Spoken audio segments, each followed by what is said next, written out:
Are you perhaps a little bit stuck on fear and you're like worried about all these things that could happen and you're like, I don't want to be here anymore? Well, today I want to talk about what to do if you're stuck in that fearful way of thinking. And if you stay until the very end, I have an extra point for you then as well. If you want to connect with me more and follow more of my content, you can always do so by following me on social media. I've left my links in the show notes below. Okay, so I decided to make this episode because I see it as a pattern over and over again, and I've even had to call it out for myself.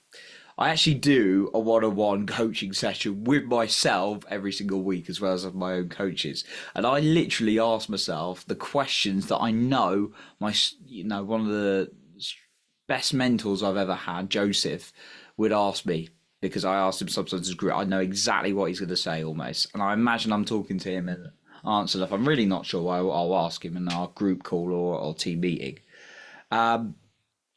And yeah, I also work for him, which is a blessing as well. But he like I've learned a lot from him, and I've learned a lot of what people will do. Now I've had a lot of uncomfortable emotions, and I've been caught in this trap.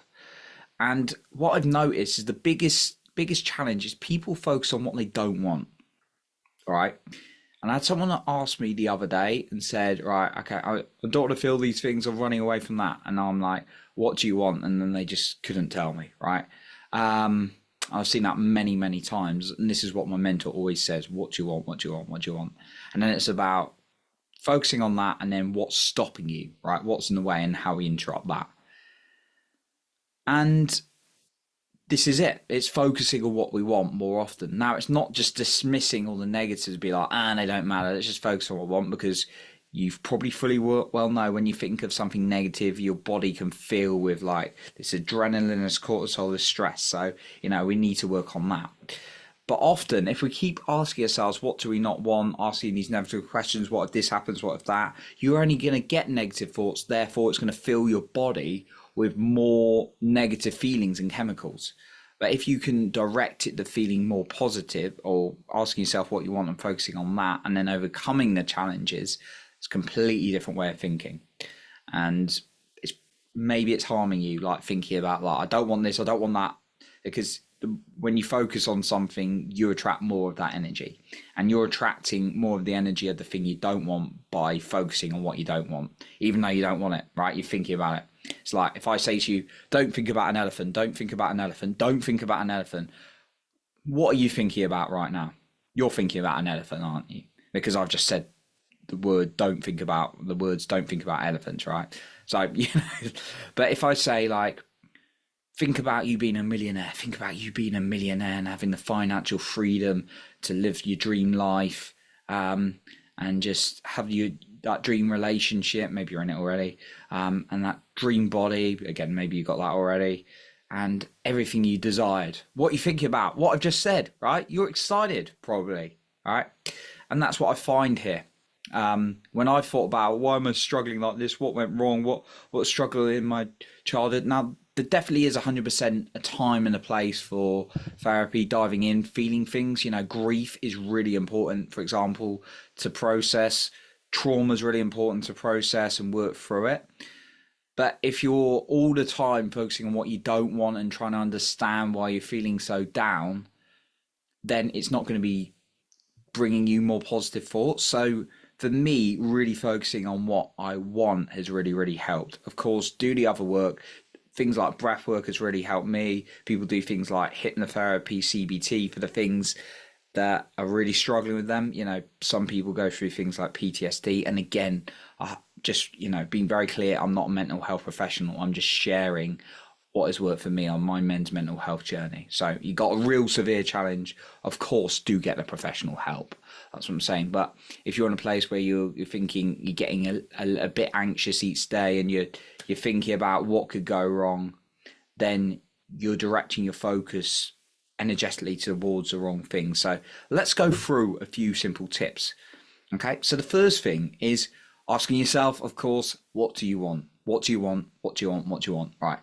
Not what do you not want, what do you want? Because that's going to be key. All right. And then focusing on it. All right. And then the second thing is actually feel bad. Feel into the thing Well, actually, sorry, I didn't finish the first point.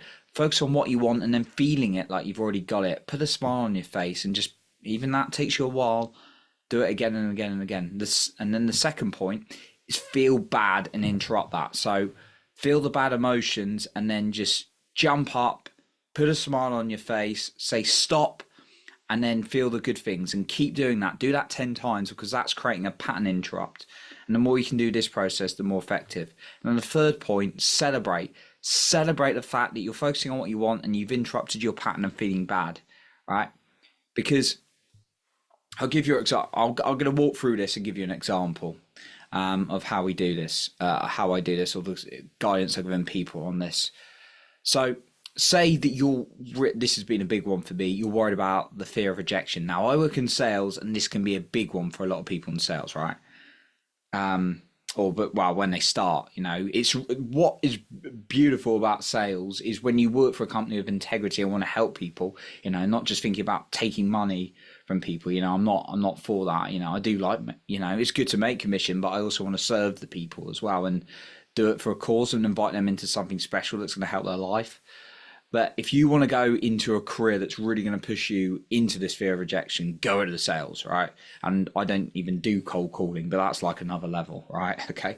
So like focusing on like the fear of rejection, that's like what you don't want. Oh my God, what if they say this? What if they say that? That could also, I've also had this many times when it's been in like the dating world. It's like, oh my God, what if I tell them I like her and she doesn't like me? Right. Okay.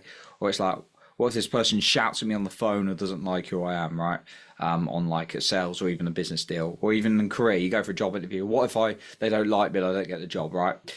Okay. Rejection. We have the fear of rejection. It's probably bringing up some feelings right now by just focusing on that. What's the opposite of that? It is just feeling absolutely loved, accepted. Most importantly, it needs to be by yourself, right? Because I have a rule that only I can actually reject me. Now, that's sometimes harder to feel some days than others, but that's my rule, right? But yeah, focus on like feeling loving, like feeling like accepted, part of something, just feeling amazing. That'd be the opposite. So what you would then do is feel that amazing like victory, like you're connected to love, like you get on with like the best people in your life, you love yourself. Just really hone that in. Forget about rejection from it, just hone that in. Then what you're going to do is sit down and allow yourself to feel rejection, right? And then you need to interrupt it by making some kind of movement and then putting a smile on your face and allowing yourself to feel like that loving feeling, that approval, that acceptance again. And then just keep repeating that again and again. And the more you can do this, the more it will interrupt your pattern. And then, of course, celebrate it. Celebrate that you've interrupted your pattern. Okay, final point I want to add that's really important. But just a reminder again that if you want to keep up to date with more of my content and connect with me personally, then I am on social media. You can find that linked in the show notes below as well. So here's the final one that's really helped me work through some fears and things in the body. Because a lot of the time, and I used to do this for like got into personal growth, did this mindset, you got to have the right attitude, you got to work hard. Yeah. That's all great. And it's true, right? You're not going to change your life by just sitting there, right? You've got to think good. It's better to think good than bad, right? But it's not to dismiss your negative emotions. And the problem is a lot of it dismisses how we're feeling in our body, right? Not just like intellectually. And often we have in our body stored a lot of fears, a lot of traumas, a lot of like rejections and things we perceive as rejections and failures in our body, and grief and all sorts of things. And if that's just stored up, that's going to cause a lot of tension, actually illness. I've had it when I've been exhausted. Some people get seriously ill, obviously, the worst case scenarios.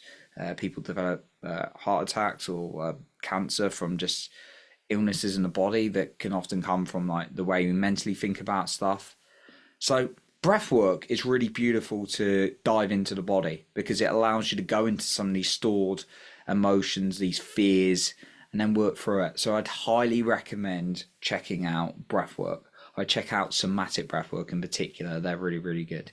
And then journal through it, because that's going to allow you, like the first part of this, we talked about focusing on what you want and redirecting your focus, but at the same time, in parallel, what you're doing is releasing some of these feelings of the body.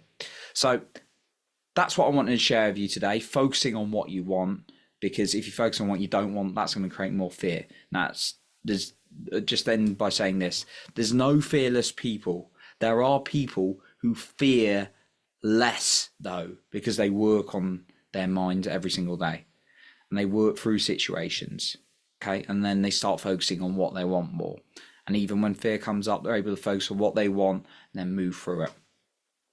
And of course, if you've got a huge phobia or something like that, always go in and obviously get professional advice. And again, I'm not a mental health professional, so that's what I would say on that one as well. But if it's something you're just, fearful, or not just, but if you're fearful of talking to someone or, making those calls and things like that, then got some guidance, like I said in this podcast. So I appreciate you for being here. You're improving other people in your life by working on yourself as a man. And remember to lead with your heart, not with fear.